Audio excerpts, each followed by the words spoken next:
over time, you know, from 2012 to 2013 to 2019, putting in the work and doing the meditations, doing the journaling, and just appreciating the clouds, you know, all these things, and then retraining the mind to get out of that negative hamster wheel and be on a positive hamster wheel. You're like, yeah, it is a choice. I could be down right now and worrying about this, that, and the other thing, or I can be like, you know what? I've got everything I need for right now and then some, so I'm going to go out and charge the day. You know, so that was one of the things I wanted to kind of inject. I also wanted to ask him if he's banned from Japan. Yeah, he's got shirts on his pro wrestling tees, or he did, that say banned in Japan. Oh, right on. Yeah. You know, chop wood, carry wood, right? Speaking to me, and it's great to hear someone who's positive to say, hey, I'm not always fucking positive. I actually have to put a lot of work in, and I have to be present and aware of where I am at all times to have that mindset. And I can appreciate that, because those are the same struggles I have, same you have. And, you know, you hear a lot of these people preaching PMA, and it's PMA, always positive, but that's just not realistic. Life isn't always like that. And to have someone like that who is obviously putting in the work, doing the work on the back end, to say, hey, you know, I try to be as positive as possible, and in those low points, I just try to have gratitude for what I have right now, and not look too far ahead, and just focus on what I'm doing right now. Yeah, and, you know, I think the more you dig into it, like when Toby Morris, when he was on Rich Roll, he talks about how, you know, he has his ups and downs, and you know, John Joseph talks about his ups and downs, and every day is a process, and that's why it's called the practice, because you got to fucking do it every day, you know. And the more you do it, the more you can at least catch yourself in the moment, like, yo, I'm going down this road, and if I don't steer this back this way, I'm going to be down here for a minute, you know. And that's what I found, is that, yeah, you know, like Uncle Steve says, you can't trust people that are fucking happy all the time and bubbly and just like, there's something not right. You know, life has ups and downs, and sometimes you just got to lean into it. But doing the practice, doing all the work allows me now to be so aware of it, and to just either try to steer away from it, or be like, all right, well, this is where we're going to be for a minute. So we're just going to embrace it and realize that, like, suffering, whether it's self-inflicted or externally, is part of the human experience. And not every day is going to be unicorns and rainbows and puppy dogs and ice cream. And in those times when they're not, you got to have a practice or something, whether it's go throw the kettlebell around, go run for a little bit, go for a walk, just go, you know, turn on the Troy Casey video and do some Breath of Fire and try to pass out or whatever, you know what I mean? But it is a practice, and you have to do it every day. And the you know, like a long time ago when I had Uncle Steve on the first time, it was just like, it's about minimizing the peaks and valleys, and they're not so, you know, the ups are not so up and the downs are not so downs, and you kind of minimize those and bring them together. And that's, you know, that's what we're trying to do, is put those people out there that have these cool stories and are into self-improvement and helping other people improve themselves, and giving information that is kind of maybe still taboo at this time, and making people realize that, like, pharmaceuticals don't work for a lot of people.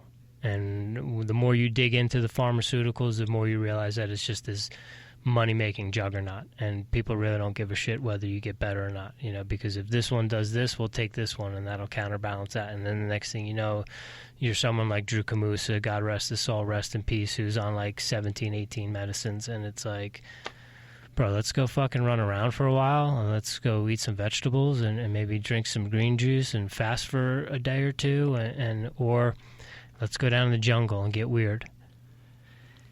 Yeah, and I think one of the things that is not taken into consideration enough is nutrition, of how much that affects everything, right? How much that affects your gut, and how much your gut affects your mind. And that's something that's overlooked, and instead of putting someone on an elimination diet for 30 to 60 days, it's like, all right, take these pills, they'll work. Instead of fixing the problem or the cause, right? You're just putting a Band-Aid over it. Well, and you know what the problem is that when you go to medical school, You know how much time they spend on nutrition in medical school? A week. Not that. even. A fucking half a day. Yeah. You know, they spend a half a day on it when it's like the most important the thing. most important thing. How much can we fix just by, you know, it was Hippocrates said it best way back when he said, let thy food be thy medicine. You know, and sometimes that means stop eating. You know what I mean? Because even as lean as I am, I still have enough fat on my body to last me 100 miles, 200 miles. You know, it might be slower, but that's science. It's not bro science. That's fucking science. You can look it up. Well, people just assume that, you know, their triggers get set off, that they're hungry, that they actually need to eat. But if you pinch your stomach, you're like, well, you could actually not eat for probably about 30 days, and it would benefit you. Right. Oh, I'm starving right now. Are you really? Are you really starving? Because you don't look like any of those kids that were in the We Are the World video back in the day. For real. You know what I'm saying? I remember telling someone when I was doing the fasting and you know, only eating between certain windows, and they kind of looked at me weird, and I'm like, well, when I get hungry, dude, I just look at my stomach and I realize that I have enough fat that I'm not going to die and I'll be all right. Yeah. You know, it goes back to just being educated, and just because it's coming from this source or that source doesn't mean it's correct. And you know, these people that hold these hard lines is like, this is my world.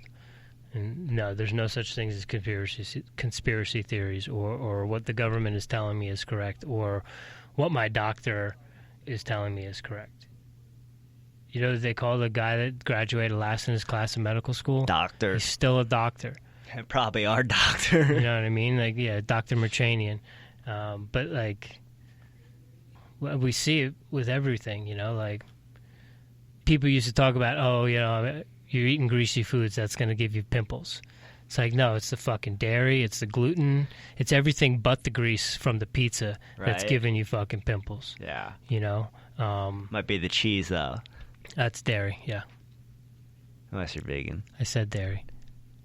That was cool. I'm glad we got him on, and I'm glad we squeaked it in, and definitely turned the day around, and would really be interested in getting him back on and talking a little bit more. He seems like he's a pretty cool dude, and I didn't even get to ask him, like, growing up as a fan and then getting into it, like, who are your heroes, and you know, they often say, you know, don't meet your heroes because they're going to let you down. Have you met those people, and have they let you down?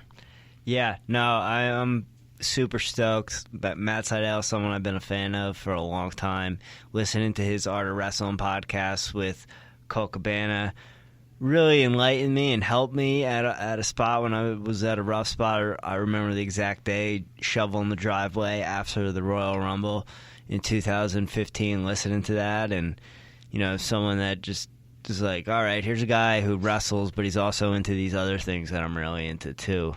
So to have him on, to have him call and be like, oh man, I blew at the time, and to call and to squeak one in and get a little bit out of him. And, you know, we only got a little out of him, but it was pretty epic information, and very smart, educated guy on what he talks about and what he's into. And I knew that was someone in the pro wrestling world that we could get on here and you would be cool with. And the consummate professional. Yep.